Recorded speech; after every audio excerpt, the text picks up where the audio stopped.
رب هب لي حكما وألحقني بالصالحين واجعل لي لسان صدق في الآخرين واجعلني من ورثة جنة النعيم واغفر لأبي إنه كان من الضالين ولا تخزني يوم يبعثون يوم لا ينفع مال ولا بنون إلا من أتى الله بقلب سليم وأزلفت الجنة للمتقين وبرزت الجحيم للغافين وقيل لهم أين ما كنتم تعبدون من دون الله هل ينصرونكم أو ينتصرون فكبكبوا فيها هم والغابون وجنود إبليس أجمعون قالوا وهم فيها يختصمون تالله إن كنا لفي ضلال مبين إذ نسويكم برب العالمين وما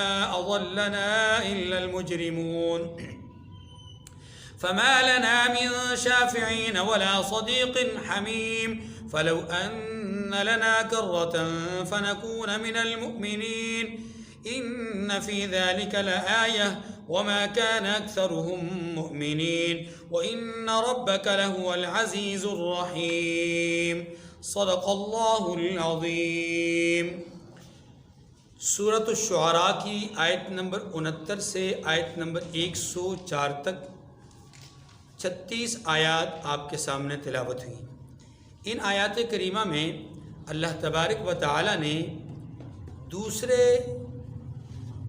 نبی حضرت ابراہیم علیہ السلام کا ذکر کیا ہے۔ اس سے پہلے اللہ تبارک و تعالی نے حضرت موسیٰ علیہ السلام کا ذکر فرمایا تھا، اب ذکر ہوتا ہے حضرت ابراہیم علیہ السلام کا۔ حضرت ابراہیم علیہ السلام کی پیدائش عراق کے ایک علاقے اہواز میں ہوئی۔ بعد میں آپ کو آپ کے والد بابل شہر میں لے گئے اور پھر آپ کا بچپن اور آپ کی جوانی بابل شہر میں گزری۔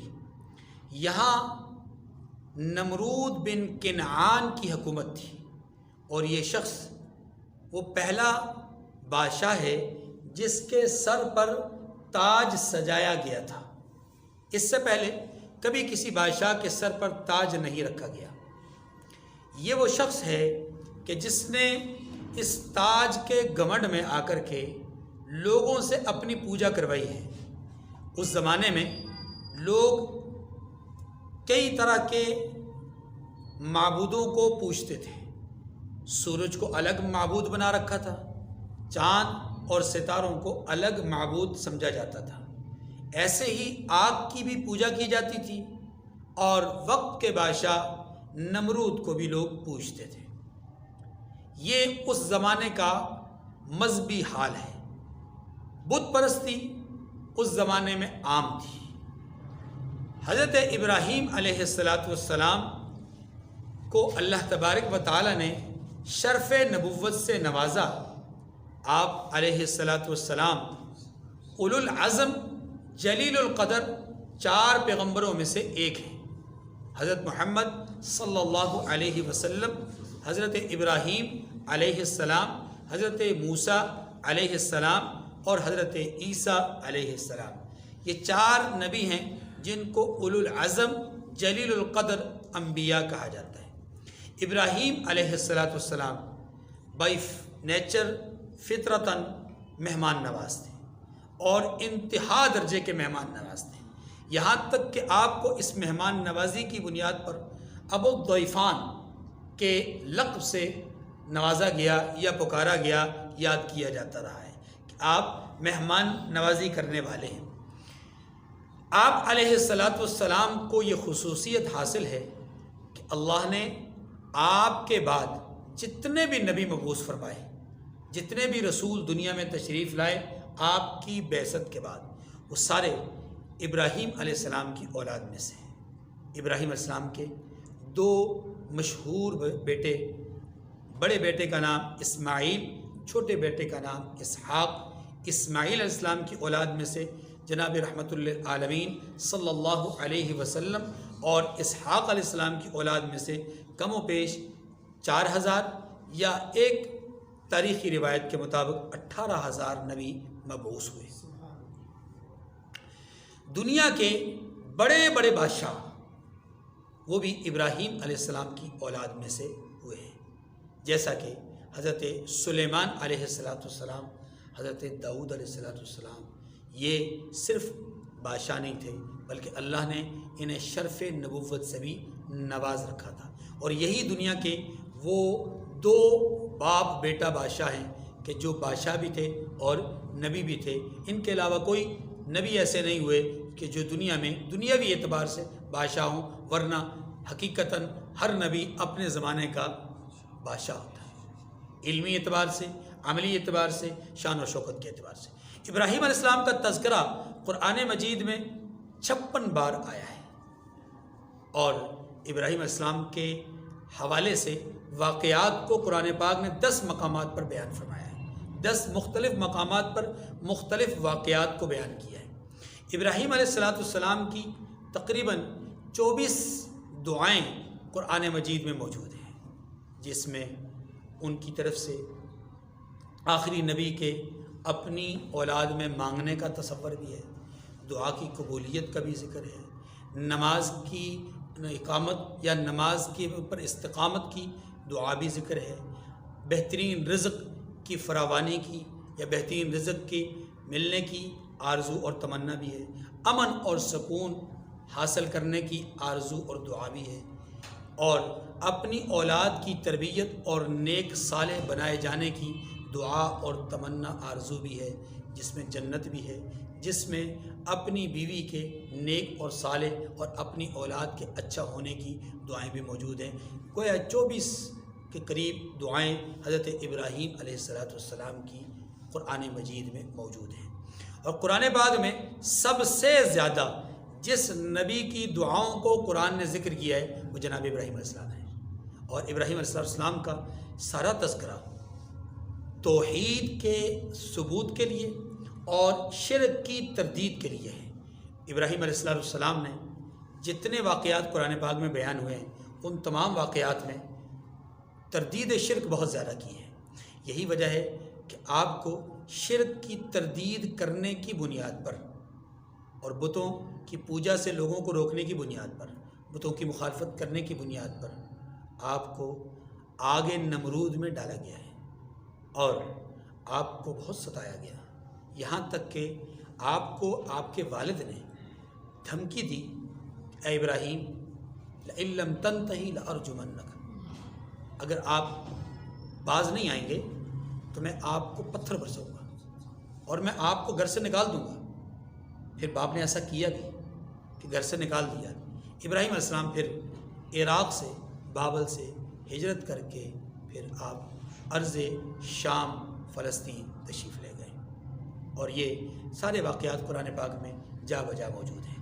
یہاں ان واقعات میں سے ایک واقعہ جو اکثر وہ اپنی قوم سے خطاب کرتے ہوئے تردید شرک میں الفاظ کہا کرتے تھے، خطاب کیا کرتے تھے، انہی میں سے ایک خطاب یہاں پر بھی موجود ہے۔ یہ کچھ پس منظر تھا۔ اب سوال، ابراہیم علیہ السلام کا ذکر کرنے کی یہاں ضرورت کیوں پیش آئی؟ جواب، سورۃ الشعراء مکی صورت ہے، اور چونکہ اہل مکہ اس کے اولین مخاطب ہیں، تو مکہ کے لوگ مشرک ضرور تھے، لیکن ان کا دعویٰ یہ تھا کہ ہم حضرت ابراہیم علیہ السلام کی ملت کے پیروکار ہیں، ہم ان کی اولاد میں سے ہیں، اور یہ بات بالکل درست تھی۔ اسماعیل علیہ السلام کی اولاد میں سے تھے، اسماعیل علیہ السلام ابراہیم علیہ السلام کی اولاد میں سے تھے، تو گویا اولاد ہونے کا تصور یا اولاد ہونے کا دعویٰ تو درست تھا، لیکن ان کی ملت میں سے ہونے کا دعویٰ ان کا غلط تھا۔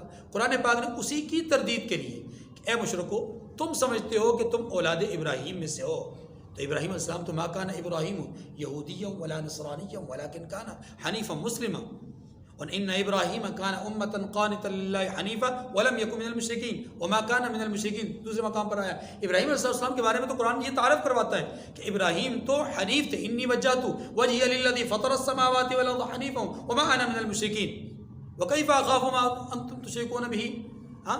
میں کیسے خوف کر سکتا ہوں ان سے جن کو تم اللہ کے ساتھ شریک کرتے ہو، حالانکہ تم نہیں خوف کھاتے اللہ کے ساتھ شریک کرنے کو، تو میں اللہ کی دعوت، اللہ کی طرف دعوت دینے میں، اللہ کی طرف بلانے میں کیوں کسی سے ڈروں، کیوں کسی سے خوف کروں؟ یہ سارا تعارف قرآن پاک نے کروایا ہے۔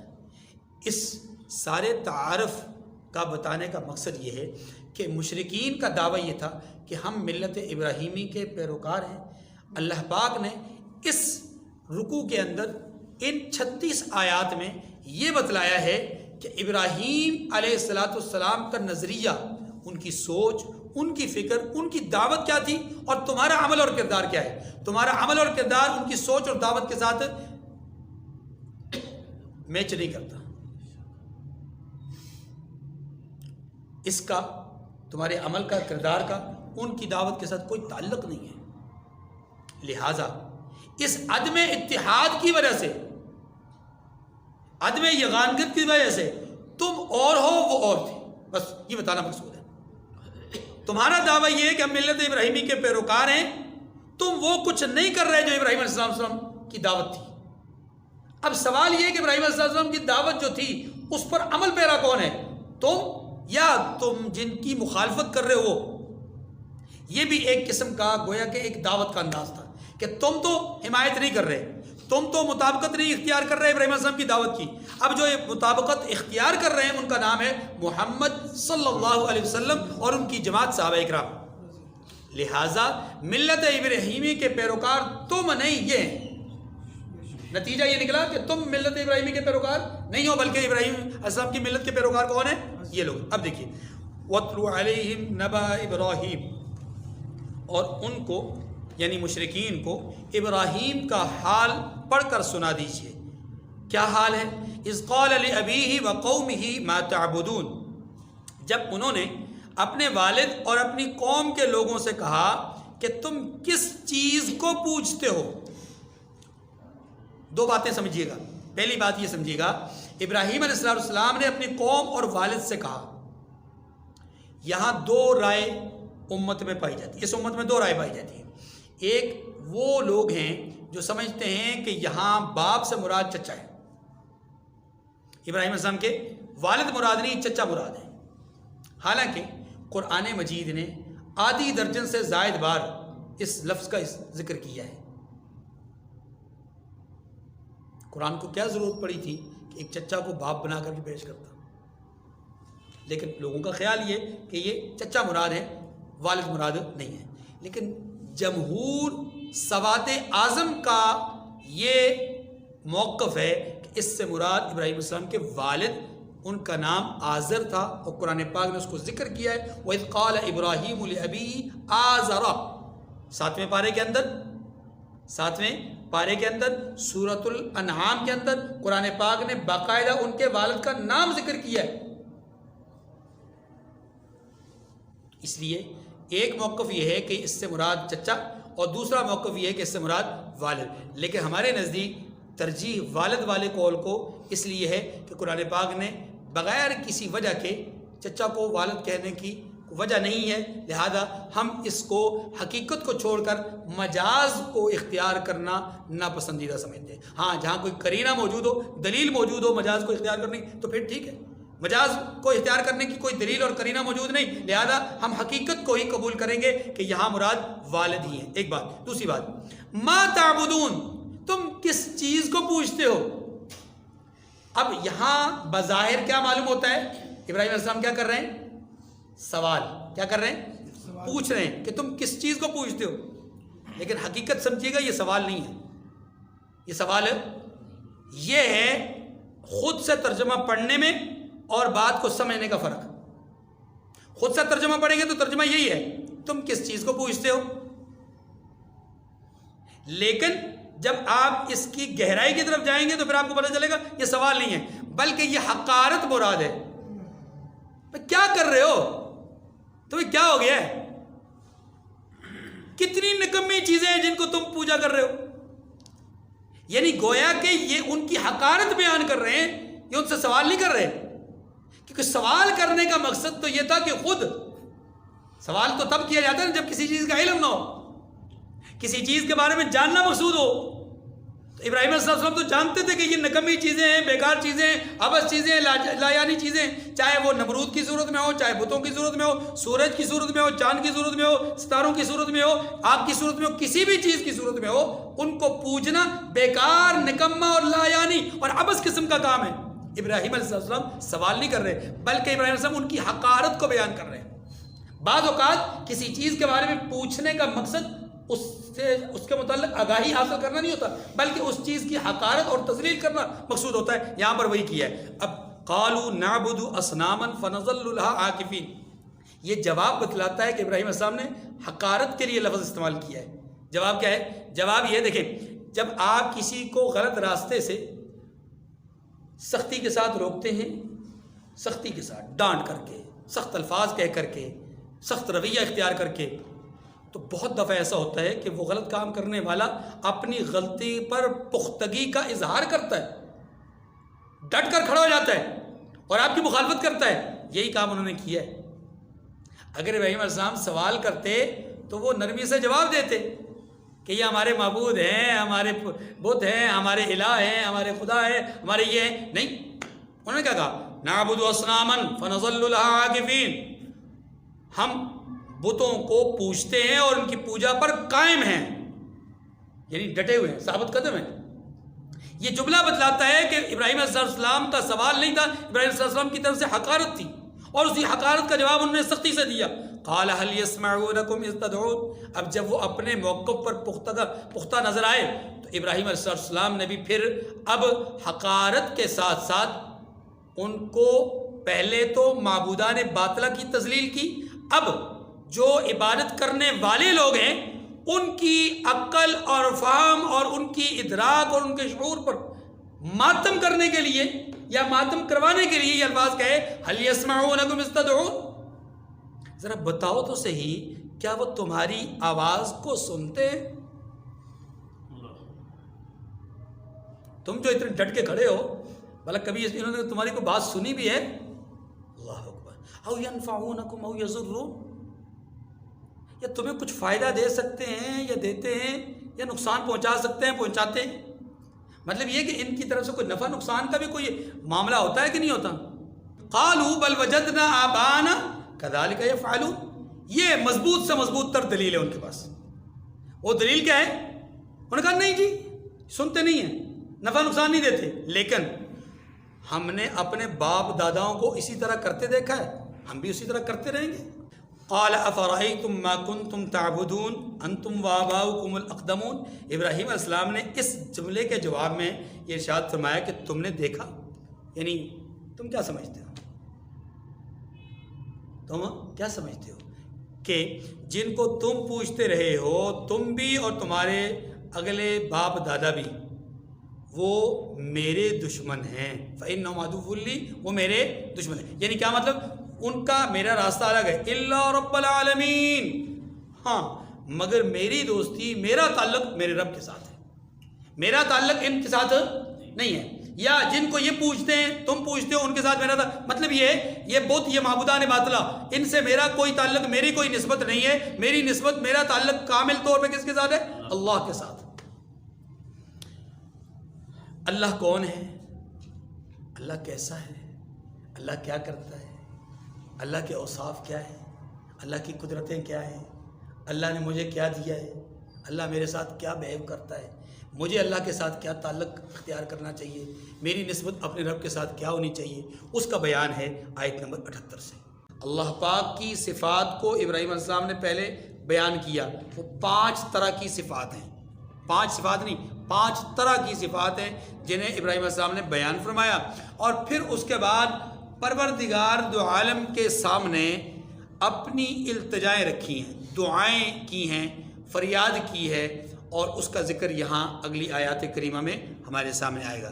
آیت نمبر 78 سے آگے یہ 2 باتیں ہیں۔ اس کے بعد پھر اللہ تبارک و تعالیٰ نے اہل جنت اور اہل جہنم کا ذکر کیا ہے، اور نعمتوں کا اور حسرتوں کا بیان کیا ہے۔ یہ مجموعی طور پر یہ 3 طرح کی باتیں ہیں، دیکھیے جی۔ وَالَّذِي خَلَقَنِي فَهُوَ يَهْدِينِ وَالَّذِي هُوَ يُطْعِمُنِي وَيَسْقِينِ، میرا رب یا رب العالمین کون ہے جس کے ساتھ میری نسبت ہے، میرا تعلق ہے، وہ کون ہے؟ الذی خلقنی فہو یہدین، اس نے مجھے پیدا کیا اور وہی مجھے رستہ دکھاتا ہے۔ اسی نے پیدا کیا، وہی رستہ، خالق بھی وہی ہے اور ہادی بھی وہی ہے، ہدایت دینے والا بھی رہنمائی کرنے والا بھی، راستہ بتانے دکھانے والا بھی وہی ہے۔ دیکھیے یہاں پر ابراہیم علیہ السلام تخلیق کی نسبت بھی اللہ کی طرف کر رہے ہیں، ہدایت کی نسبت بھی اللہ کی طرف کر رہے ہیں۔ کیوں؟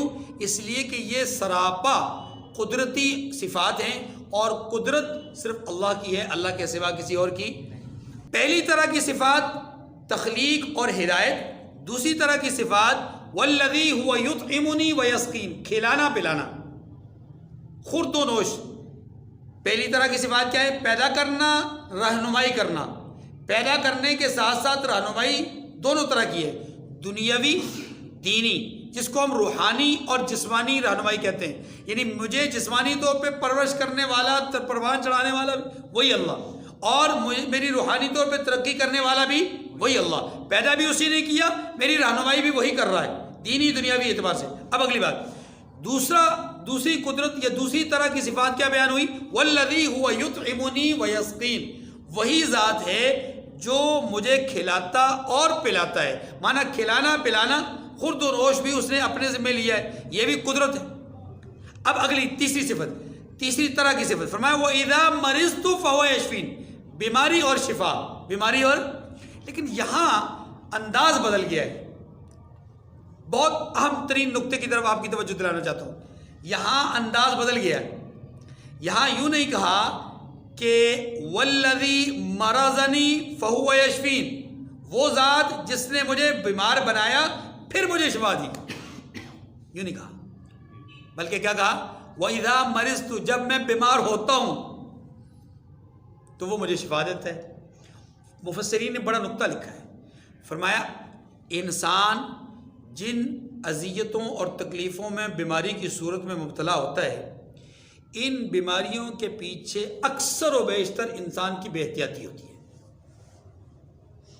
انسان کی کیا ہوتی ہے؟ بے احتیاطی، کھانے میں، پینے میں، جسمانی اعضاء کے استعمال کرنے میں، آنکھ کے استعمال کرنے میں، کان کے استعمال کرنے میں۔ یعنی کہ انسان اللہ کی نعمتوں کو اگر درست طریقے سے استعمال نہیں کرتا تو نتیجتاً وہ بے احتیاطی اس کو نقصان پہنچاتی ہے۔ اب یہاں آپ غور کیجئے، یہاں بیمار کرنے کا عمل تو ہے اللہ کا ہی، ظاہر اللہ کے حکم کے بغیر تو بندہ بیمار نہیں ہو سکتا، ہوتا بندہ اللہ کے حکم سے بیمار، لیکن اس بیماری کی نسبت ابراہیم علیہ السلام اپنی طرف کر رہے ہیں، اللہ کی طرف نہیں کر رہے۔ کیوں؟ اس لیے کہ ادب کا تقاضا یہی ہے کہ یہاں چونکہ صرف قدرت کا اظہار نہیں ہے بلکہ یہاں پر بے احتیاطی کو بھی عمل دخل ہے، اس لیے اس بے احتیاطی کی وجہ سے اس صفت مرض کی نسبت اپنی طرف کی کہ جب میں بیمار ہوتا ہوں، یعنی جب میری طرف سے بے احتیاطی ہوتی ہے، جب میری طرف سے کمزوری ہوتی ہے، کوتاہی ہوتی ہے، تو پھر میرا پروردگار شفقت کرتے ہوئے، مہربانی کرتے ہوئے مجھے شفا دیتا ہے۔ جس کے پاس جو کچھ ہے وہ اللہ کی طرف سے، اللہ کی، اس لیے ان ساری صفات کا جن کا تعلق ادب کے ساتھ اللہ کی قدرت کی طرف تھا تو اس میں اللہ ہی کی طرف نسبت کی، اور جہاں جس صفت کا، حالانکہ دیکھیں بیماری میں نے کہا بیمار کرنا بھی اللہ کی صفت ہے، لیکن اس صفت میں چونکہ ایک چیز کا عمل دخل ہے، اور وہ کیا ہے؟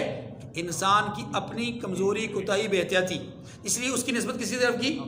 آپ ذرا اس کی مثال اور بھی دیکھیے، قرآن پاک نے اس کی ایک مثال اور بھی دی ہے، اور وہ مثال یہ دی ہے کہ حضرت موسیٰ اور حضرت خضر علیہ السلام، ان کا واقعہ، اس واقعے میں ایک عمل وہ کیا کرتے ہیں؟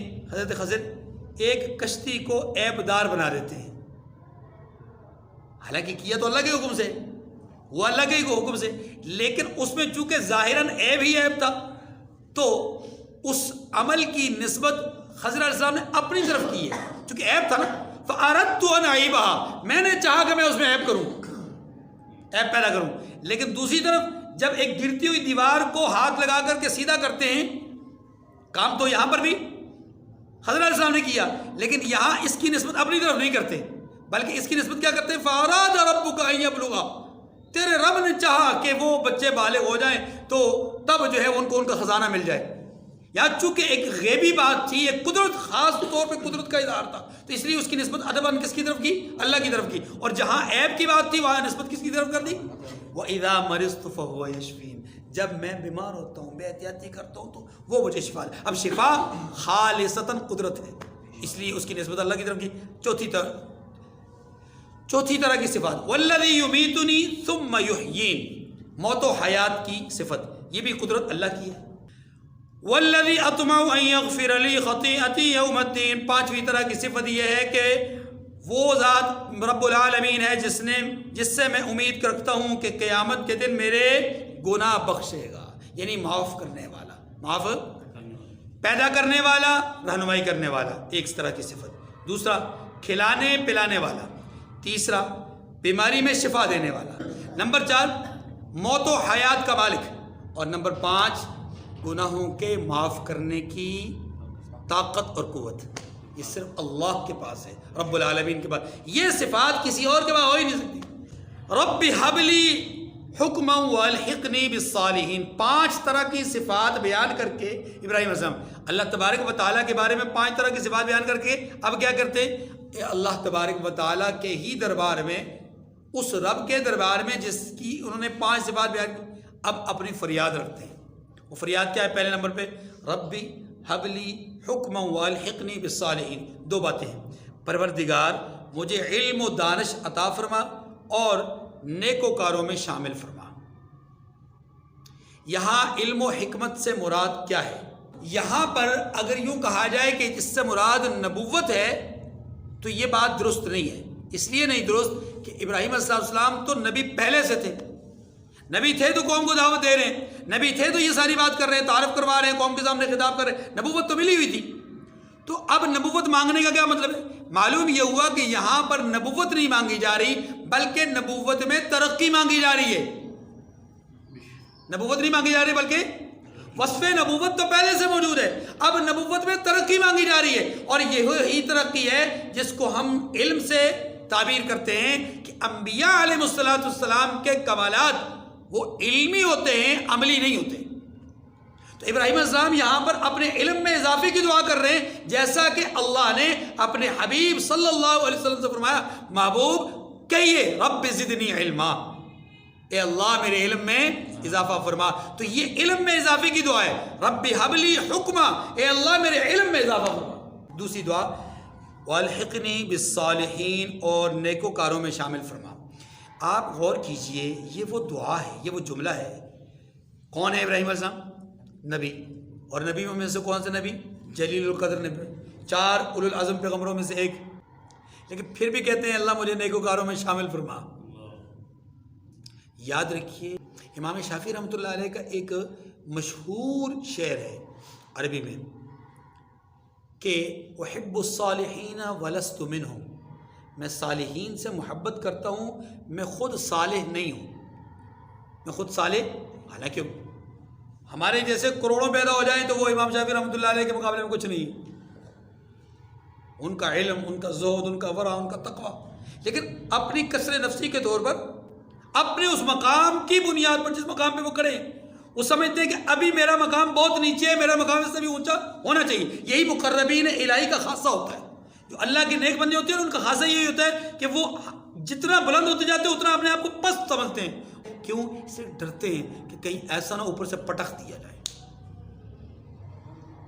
یہ ہے خوف۔ یہ ہے اب امام شافعی رحمۃ اللہ علیہ کیا فرماتے ہیں؟ احب الصالحین ولست منہم، میں صالحین سے محبت کرتا ہوں اگرچہ خود ان میں سے ہوں نہیں۔ کیوں؟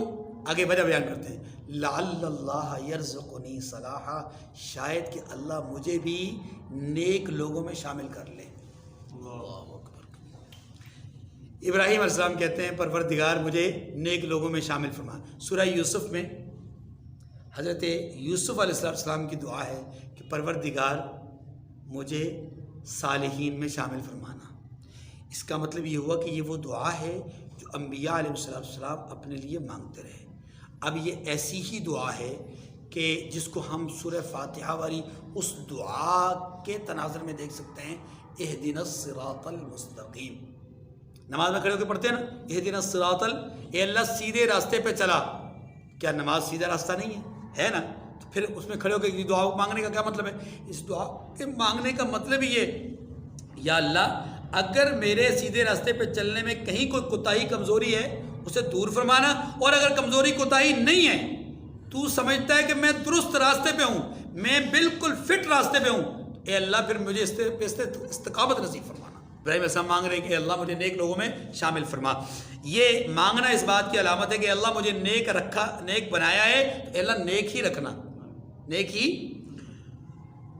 وَاجْعَلْ لِي لِسَانَ صِدْقٍ فِي الْآخِرِينَ، یہ تیسری دعا ہے جو ابراہیم علیہ السلام مانگ رہے ہیں۔ یہ ایک محاورہ ہے، اس محاورے کا ترجمہ آپ سمجھیے، اس محاورے کا ترجمہ یہ ہے کہ اے اللہ جو آنے والے لوگ ہیں ان میں میرا تذکرہ خیر سے فرمانا، ان میں میرا ذکر کیا کرنا، خیر سے۔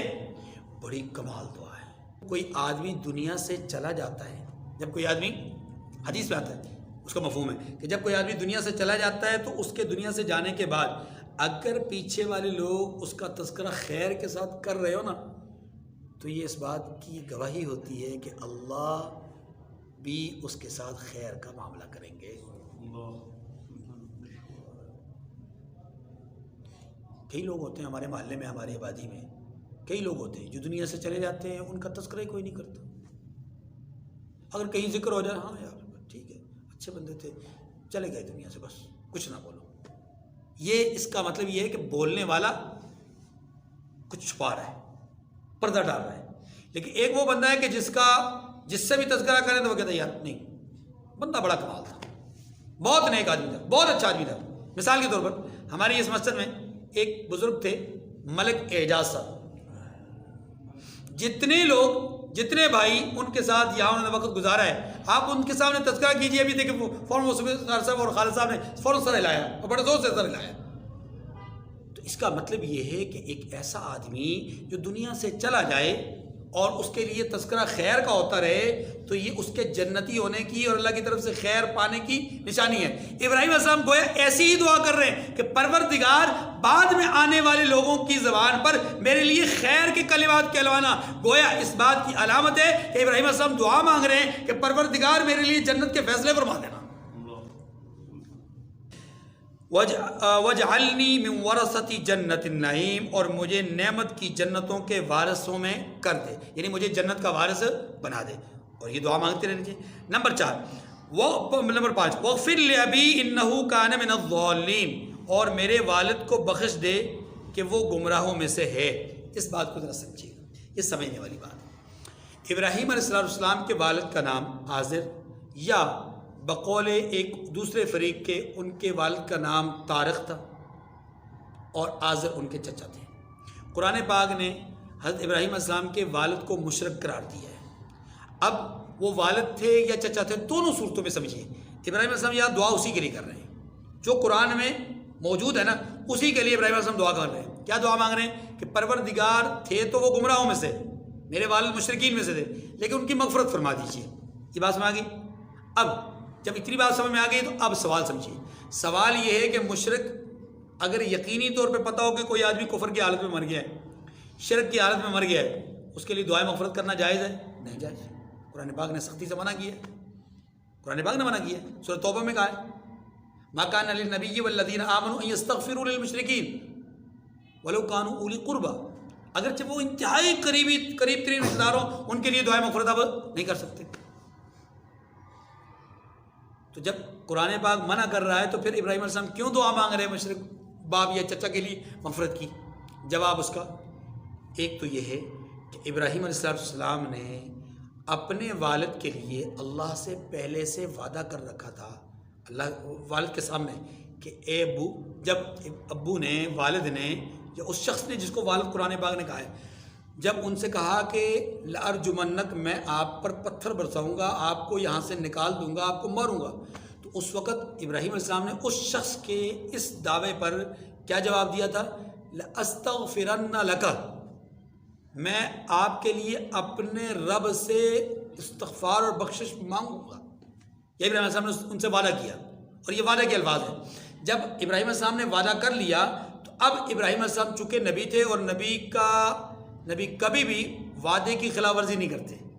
قرآن خود اس بات کی تصدیق کرتا ہے کہ وما کان، اسی آیت سے آگے جو میں نے آیت ابھی پہلے پڑھی تھی سورۃ توبہ کی، اس سے اگلی آیت میں کیا کہتا ہے قرآن کہتا ہے وما کان استغفار ابراہیم لابیہ الا عن موعدۃ وعدها ایاہ، کہ ابراہیم علیہ السلام نے جو اپنے والد کے لیے استغفار کی، جیسے یہاں پر کی، ابراہیم علیہ السلام نے جو اپنے والد کے لیے بخشش مانگی، وہ بخشش مانگنا اس وعدے کے تناظر میں تھا جو انہوں نے کیا تھا۔ اللہ نے خود وضاحت کر دی۔ جب اللہ نے خود وضاحت کر دی ہے، اب مزید کسی تفصیل میں جانے کی ضرورت ہی نہیں ہے۔ ویسے تو احادیث مبارکہ میں صحیح بخاری میں روایت موجود ہے کہ جب قیامت کا دن ہوگا، اللہ تبارک و تعالیٰ کے پیغمبر ابراہیم علیہ السلام کے والد ان کے سامنے آئیں گے، وہ ان سے کہیں گے کہ ابا حضور، میں نے آپ سے کہا تھا نا دنیا میں کہ میری بات مان لیجئے، قیامت کے دن کی رسوائی سے بچ جائیں گے، اب آپ نے اس وقت میری بات مانی نہیں ہے، آج آپ کو جو ہے وہ تکلیف ہوگی۔ یہ بھی بات ہوئی، اور اسی تکلیف کو مد نظر رکھتے ہوئے دنیا میں ابراہیم علیہ السلام نے ایک اور دعا مانگی ہے والد کے لیے۔ ایک تو یہ مانگی ہے کہ اے اللہ میرے والد کی بخشش فرما، اگلی بات وَلَا تُخْزِنِي يَوْمَ يُبْعَثُونَ، اے اللہ قیامت کے دن مجھے رسوا نہ کیجیے گا۔ یہ رسوا نہ کرنے کا جو تمنا ہے، یہ بھی اپنے والد کے ہی اعتبار سے۔ تو اب یہاں پر حدیث میں آتا ہے کہ جب وہ اپنے والد سے اس طرح کی بات کریں گے کہ آپ دنیا پہ بات مان لیتے تو آج ایسا نہ ہوتا، اس کے بعد کہیں گے کہ اے اللہ آپ مجھے رسوا نہ کیجیے گا میرے والد کے حق میں۔ کیوں؟ اس لیے کہ جب ایک شخص جو کہ ایک نبی کا والد ہے، میں کہتا ہوں یہ الفاظ بتلاتے ہیں کہ وہ جو قرآن نے باپ کہا ہے، یہ واقعی والد تھے، ورنہ چچا کے لیے اتنی فریاد کرنے کی ضرورت کیا ہے؟ چلیے، ابراہیم علیہ السلام قیامت کے دن کہیں گے، بخاری شریف کی روایت ہے کہ یا اللہ مجھے ان کے حق میں رسوا نہ کیجیے گا۔ اب حدیث میں آتا ہے کہ اللہ رب العزت اس شخص کو جو ان کے والد ہیں، اس شخص کی شکل کو بدل دیں گے، یعنی اس کی انسانی شکل، انسانی حیثیت بدل دیں گے اور ان کو ایک بچو کی شکل نصیب کر دیں گے۔ اور اس کا فائدہ کیا ہوگا کہ عام لوگوں کو پتہ ہی نہیں چلے گا کہ ابراہیم علیہ السلام کے والد ہیں۔ اب انہیں پاؤں سے، بچو کے پاؤں سے پکڑ کر کے ان کو جہنم میں ڈال دیا جائے گا، ظاہر ہے کیونکہ کافر کے لیے جنت تو ہے نہیں، کسی صورت نہیں ہے، ٹھیک ہے۔ دوسرا، اب اگر سر عام اس حالت میں ڈال دیا جاتا ہے، اس سے لوگوں کے سامنے علی رؤوس الخلائق، عام انسانوں کے سامنے ابراہیم علیہ السلام کی جو ہے وہ انسان کا پہلو ہوتا ہے، جس کے لیے انہوں نے پہلے سے دعا مانگ رکھی ہے کہ اللہ قیامت کے دن مجھے رسوا نہ کرنا والد کے حق میں۔ تو اللہ تبارک و تعالیٰ اس رسوائی سے بھی ابراہیم علیہ السلام کو بچائیں گے، اور وہ جو جنت میں کافر کو نہ بھیجنے کا ایک پورا اللہ کا وعدہ ہے، اس کو بھی اللہ پورا کرے گا، ٹھیک ہے۔ لیکن اصل بات یہی ہے کہ ابراہیم علیہ السلام نے وہ جو استغفار ان کے لیے کیا ہے، وہ قرآن مجید میں بیان کردہ اس وعدے کے نتیجے میں کیا ہے جو ابراہیم علیہ السلام نے اپنے والد سے خود کیا تھا۔ آگے چلیے، یوم لا ينفع مال ولا بنون الا من اتى اللہ بقلب سلیم، کہا کہ پروردگار مجھے اس دن رسوا نہ کیجیے گا جس دن نہ مال کچھ کام آئے گا اور نہ بیٹے، یعنی قیامت کے دن کوئی سفارش اور کوئی مال کام نہیں آئے گا۔ اسی طریقے سے الا من اتى اللہ بقلب سلیم، مگر یہ کہ جو شخص اللہ کے پاس صاف اور ستھرا پاکیزہ دل لے کر آئے گا وہی بچے گا۔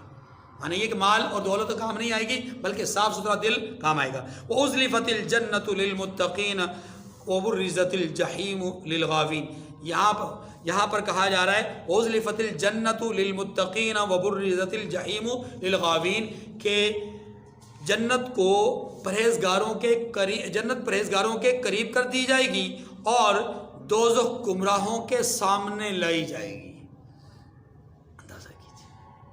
یہ عجیب و غریب قسم کی بات ہے۔ اللہ تبارک و تعالیٰ نے فرمائی ہے جنت کو پرہیزگاروں کے قریب کیا جائے گا، یہ پروٹوکول بتایا جا رہا ہے۔ پروٹوکول جنت کو پرہیزگاروں کے سامنے نہیں، جنت کو پرہیزگاروں کے قریب، اور جہنم کو جہنمیوں کے یا دوزخیوں کے یا جو ہے وہ کیا کہتے ہیں گمراہ جو ہیں ان کے سامنے لایا جائے گا۔ غور کیجیے، جب کسی کو کوئی شرعی سزا یا تعزیر کے طور پر کچھ مارنا یا کچھ پیٹنا اس کی سزا دینی ہو، اور اس سے پہلے اس کے سامنے کوڑے کو یوں کر کے جھٹکا دیا جائے اور کوڑا اس کے سامنے تھوڑی دیر لہرایا جائے، تو ظاہر ہے فیصلہ سننے کے بعد اس کوڑے کو لہراتا دیکھ کر ہی اس کے جسم میں کپ کپاہٹ طاری ہو جائے گی نا۔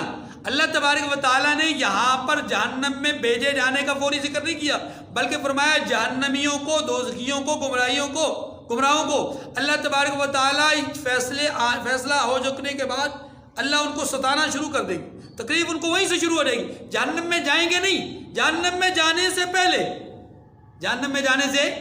پہلے ہی ان کو تکلیف ہونا شروع ہو جائے گی۔ اور دوسری طرف پروٹوکول کے لیے کیا کہا؟ جنت ان کے قریب کی جائے گی۔ گویا جنتیوں کو جب جنت کا فیصلہ سنایا، دیکھیے نہ جنت قریب ہوگی، نہ جنت حقیقت میں قریب ہوگی، اور نہ ہی جہنم ان کے سامنے لا کھڑی کر دی جائے گی، بلکہ یہ ایک تصوراتی بات کی جا رہی ہے، ایک تخیلاتی بات کی جا رہی ہے، نفسیاتی بات کی جا رہی ہے کہ جب آپ کو خیر کی 100% امید اور یقین ہونا تو اب آپ پلاننگ کرنا شروع ہو جاتے ہیں، میں نے یہ بھی کرنا ہے، یہ بھی کرنا ہے، یہ بھی کرنا ہے، یہ مجھے نعمت ملنے والی ہے، اس نعمت کے ساتھ میں نے اس کا استعمال ایسے ایسے کرنا ہے۔ یہ ہے جنت کی قربت۔ اور جو جہنم کا سامنے لایا جانا ہے وہ عذاب اور وعید اور تکلیف دینے کے لیے ہے۔ تو فرمایا گیا کہ جب فیصلہ ہو جائے گا کہ ان کو جہنم میں ڈالو، تو فیصلہ سنتے ہی ان کی آنکھوں کے سامنے جہنم کے وہ انگارے ہوں گے، ان کے سامنے جہنم کے وہ شعلے ہوں گے، اس آگ کو وہ اپنے گویا تصورات میں دیکھ کر یہیں سے کپ کپانا شروع ہو جائیں گے، یہ خوش ہونا شروع ہو جائیں گے اور وہ کپ کپانا شروع ہو جائیں گے۔ یہ بات فرمایا وقیل لہم این ما کنتم تعبدون، پھر جہنمیوں کو کہا جائے گا کہ جن کو تم پوجتے تھے وہ کہاں ہیں؟ اس سے مراد شیاطین بھی ہیں، اس سے مراد وہ جنات وہ انسان بھی ہیں، اس سے مراد وہ مورتیاں بھی ہیں، اس سے مراد وہ ساری چیزیں ہیں جن کو دنیا میں لوگ پوجا کرتے تھے۔ من دون اللہ، یعنی اللہ کو چھوڑ کر غیر کو جو تم پوجتے تھے وہ غیر کہاں ہیں؟ هل ينصرونکم او ينتصرون، اللہ، کیا وہ تمہاری مدد کر سکتے ہیں یا خود کوئی بدلہ لے سکتے ہیں؟ نہیں سمجھے؟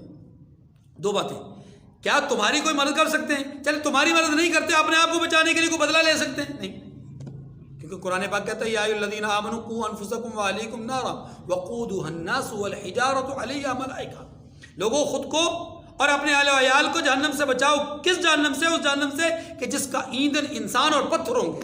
اور پتھر سے مراد یہاں پر کیا ہے؟ پتھر سے مراد وہ معبودان باطلہ ہیں، وہ بت ہیں، وہ چیزیں ہیں جن کو دنیا میں لوگ پوجا کرتے تھے۔ فَكُبْكِبُوا فِيهَا هُمْ وَالْغَاوُونَ، اور وہ گمراہ لوگ یعنی جو بت پرست تھے یا جو بت تھے جن کی پوجا کی جاتی تھی، اوندے منہ دوزخ میں ڈال دیے جائیں گے۔ اللہ ہم سب کی حفاظت فرمائے۔ وَجُنُودُ إِبْلِيسَ أَجْمَعُونَ، اور شیطان کے لشکر سب کے سب، یعنی وہ بھی ڈالے جائیں گے اور شیطان کے سارے لشکر بھی ڈالے جائیں گے۔ قَالُوا وَهُمْ فِيهَا يَخْتَصِمُونَ، اللہ اکبر، وہاں وہ آپس میں جھگڑیں گے اور کہیں گے تَاللَّهِ إِن كُنَّا لَفِي ضَلَالٍ مُبِينٍ، کہ اللہ کی قسم ہم تو سری گمراہی میں تھے۔ کب؟ اذ نسویکم برب العالمین، جب کہ تمہیں رب العالمین کے برابر ٹھہراتے تھے۔ یعنی جہنم میں پوجا کرنے والے بھی جائیں گے، جن کی پوجا کی جا رہی ہے وہ بھی جائیں گے، جن کی پوجا سے مراد یہ وہ معبودان باطلہ جو خود اپنی پوجا کروایا کرتے تھے، یاد رکھیے۔ ورنہ دنیا میں عیسیٰ علیہ السلام کی بھی پوجا ہو رہی ہے، عزیر علیہ السلام کی بھی پوجا ہو رہی ہے، بہت سارے اولیاء اللہ کی پوجا ہوتی ہے، یہ تو جہنم میں نہیں جائیں گے۔ کون سے یعنی جن کی پوجا کی جا رہی ہے وہ جہنم میں کون سے جائیں گے؟ وہ جائیں گے جو خود چاہتے ہو کہ ہماری پوجا کی جائے۔ یاد رکھیے، جو پیر، جو مولوی، جو عالم یہ تصور کرتا ہو، چاہتا ہو کہ لوگ میرے سامنے جھکیں، میرے قدموں میں پڑیں، مجھے سجدہ کریں، یہ اس سے مراد یہ ہے۔ چاہے وہ تعظیم کے لیے سجدہ کروائیں، چاہے عبادت کے لیے سجدہ کروائیں، یاد رکھیے یہ حرام ہے۔ شریعت محمدی میں تعظیمی سجدہ بھی حرام ہے۔ یہاں بہت سارے پیر، بہت سارے ڈاکٹر اور بہت سارے چیز اس طرح کے جو اسکالرز ہیں وہ چاہتے ہیں کہ ہمارے سامنے لوگ سجدہ کریں۔ کیسے چاہتے ہیں؟ لوگ سجدہ کرتے ہیں، منع نہیں کرتے۔ جب منع نہیں کر رہے تو اس کا مطلب ہے وہ چاہتے ہیں۔ تعظیماً جھکنا بھی جائز نہیں۔ وما اضلنا الا المجرمون، اتنا جھکنا کہ جو رکوع کی کیفیت بن جائے وہ جھکنا جائز نہیں۔ ہاں اگر کوئی ہلکا سا یوں کر کے جھکتا ہے تو اس میں کوئی بات نہیں ہے، لیکن اتنا جھکتا ہے کہ وہ رکوع کی کیفیت میں چلا جاتا ہے، یہ جائز نہیں ہے۔ ہمارے شیخ مولانا یوسف لدھیانوی رحمۃ اللہ علیہ، ان کو ایک طالب علم نے میرے سامنے ایسے نیچے جھک کر کے ان کے ہاتھ کو بوسہ دیا تو حضرت فرمانے لگے بھائی یہ غلط ہے، بالکل غلط ہے۔ آپ نے اگر میرے ہاتھ کو بوسہ دینا ہے ضرور دیں، میں اسے منع نہیں کرتا۔ اللہ کے نبی صلی اللہ علیہ وسلم کے ہاتھوں کو صحابہ بوسہ دیتے تھے، پیشانی کو بوسہ دیتے تھے، اللہ کے نبی خود دوسروں کو بوسہ دیتے تھے، لیکن آپ ایسا کریں کہ میرے ہاتھوں کو اپنی طرف اٹھا لیا کریں۔ اللہ، یہ ہے اللہ والوں کی نصیحت کہ اگر آپ نے یہ کرنا ہی ہے، آپ نے عقیدت کا اظہار کرنا ہے، محبت کا اظہار کرنا ہے تو یوں کیجئے، تاکہ میرا غرور بھی ٹوٹے اور تمہارا تصور بھی پورا ہو جائے۔ فما لنا من شافعین ولا صدیق حمیم، تو آج نہ کوئی ہمارا سفارش کرنے والا ہے، نہ ہی ولا صدیق حمیم، نہ ہی کوئی گرم جوش دوست موجود ہے۔ یعنی یہ لوگ جو بت پرست ہے نا، یہ جو پوجا کرنے والے ہیں، یہ کہیں گے کہ تمہاری وجہ سے ہم گمراہ ہوئے اور آج ہمارا دوست بھی کوئی نہیں ہے، آج ہمارا پرسان حال بھی کوئی نہیں ہے، آج ہمارے ساتھ خیر کا معاملہ کرنے والا بھی، ہمیں بچانے والا بھی کوئی نہیں ہے۔ اللہ پاک فرماتے ہیں فَلَوْ أَنَّ لَنَا كَرَّةً فَنَكُونَ مِنَ الْمُؤْمِنِينَ، آخر میں یہ بت پرست حسرت کا اظہار کریں گے، اور وہ حسرت کیا ہوگی؟ کہیں گے کہ کاش ہمیں پھر دنیا میں جانا ہو، ہم مومنوں میں سے ہو جائیں۔ لیکن قرآن ایک دوسری جگہ پر عجیب بات کرتا ہے، سورہ سجدہ میں کیا کہتا ہے کہ جب اہل جہنم آرزو کریں گے جہنم کی، جب جہنم میں ڈالے جانے کا ان کو فیصلہ ہو جائے گا نا، تو اس جہنم میں جانے سے پہلے کہیں گے کاش کہ ہمیں دنیا میں بھیج دیا جائے، یہ اللہ ہمیں دنیا میں بھیج دے، اور جب ہمیں تو دنیا میں بھیج دے گا فنعمل صالحا، اب ہم نیک عمل کر کے آئیں گے۔ اللہ کیا فرماتے ہیں؟ اگر ہم ان کو دنیا میں بھیج بھی دیں تو تب بھی یہ خیر کا کام کریں گے نہیں، نیکی کا کام ایمان نہیں لائیں گے۔ لہٰذا سورہ سجدہ میں اللہ نے اگلا جملہ کیا فرمایا؟ فَذُوقُوا بِمَا نَسِيتُمْ لِقَاءَ يَوْمِكُمْ هَٰذَا، اس دن کو تم نے بلا دیا تھا، اس کا مزہ چکھو بس اس کے عذاب کا۔ إِنَّ فِي ذَلِكَ لَآيَةً وَمَا كَانَ أَكْثَرُهُم مُؤْمِنِينَ وَإِنَّ رَبَّكَ لَهُوَ الْعَزِيزُ الرَّحِيمُ۔ یہ دو آیات تیسری دفعہ آ رہی ہیں، فرمایا بے شک اس میں نشانی ہے۔ کس میں؟